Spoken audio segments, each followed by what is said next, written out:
There are a couple of ways to create a listing. First, off of the main dashboard page, you can go to Create a New Care Request and click New Listing. Or, if you'd prefer, you can click the Listings tab on the left-hand navigation menu and click New Listing.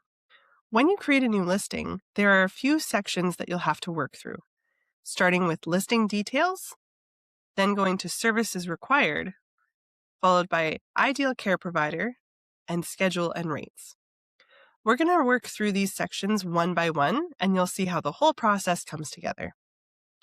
First things first, we always want to make sure that we are setting up the listing for the correct profile.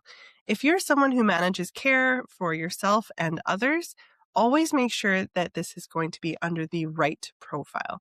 If you need to, you can click this Switch to a different profile button to easily switch between profiles.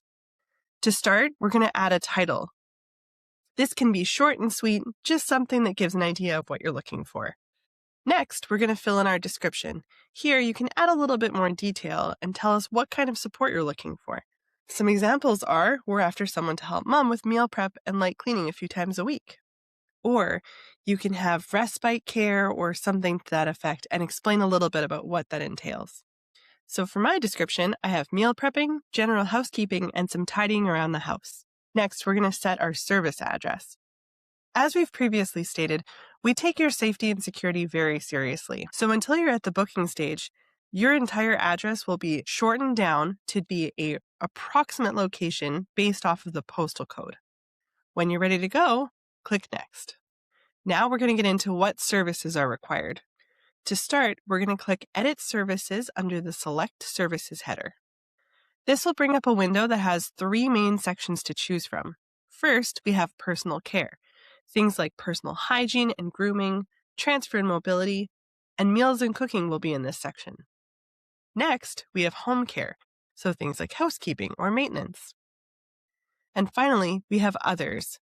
In this category, you'll have things like respite, childcare, overnight, and other.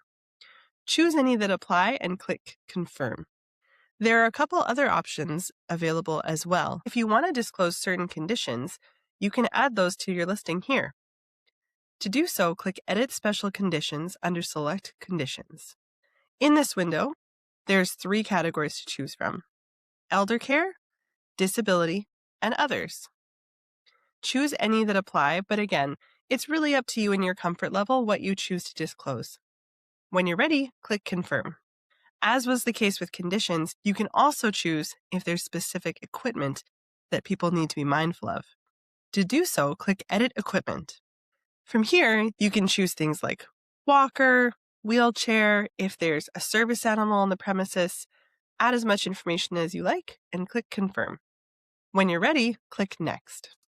Now, we're going to talk a little bit about your ideal care provider. This entire section is optional, so if you are fine having anyone provide your care, you can go ahead and click Next. But if you want to be a little bit more specific, that's okay too. You can choose from gender, languages you speak, and if you want your ideal worker to have any of the following options. Things like full driver's license, if they're a non-smoker, if they're good with pets, first aid and CPR, there's a lot of options to choose from. Add any that you wish and click Next. Now we're going to talk about your schedule and rates. You can start by adding your job type if you know it. Again, if you don't want to include this, you can leave this blank, but you can choose from casual, ongoing, and short-term. Next, we're going to add the expected hours per week. For this example, I'm going to say I need about 5 hours of support a week. Now, we're going to add the expected starting date.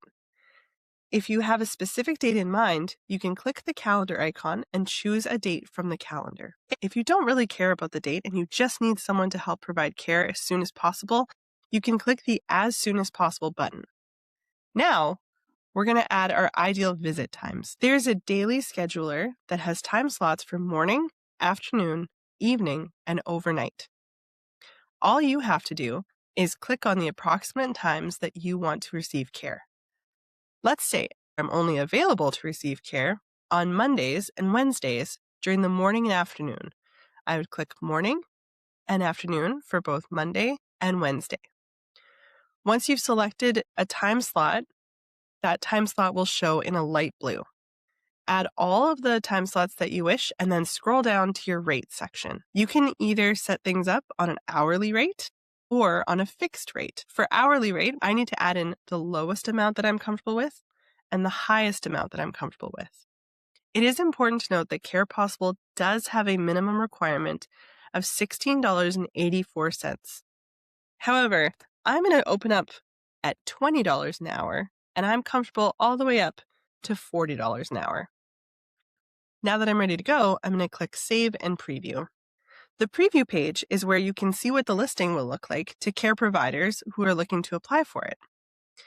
Scroll through and take a quick look at all of the details and make sure that you're happy with them. In the event that you want to make a couple edits or change something, you can click the Edit button and go back, make your changes, and then proceed back to this stage. If you're happy with the way this looks, you can click Complete. Now your listing is ready to go. You can start finding providers and asking them to apply for it. You can send this listing to providers that you've invited to the platform and more. If you've already posted your listing and you realize, oh, I need to make a change, that's okay. You can edit it easily. You can either click on View Listing or click Listings, find the listing you wish to modify, and click Edit. You can also close the listing if you no longer need it, but be advised that this is permanent and you will not be able to reopen it after that point. So always make sure before you close something. If you want to make edits, all you have to do is click Edit and then go through and make your changes. Proceed through all of the listing steps, and when you get to the preview stage, you can republish this listing.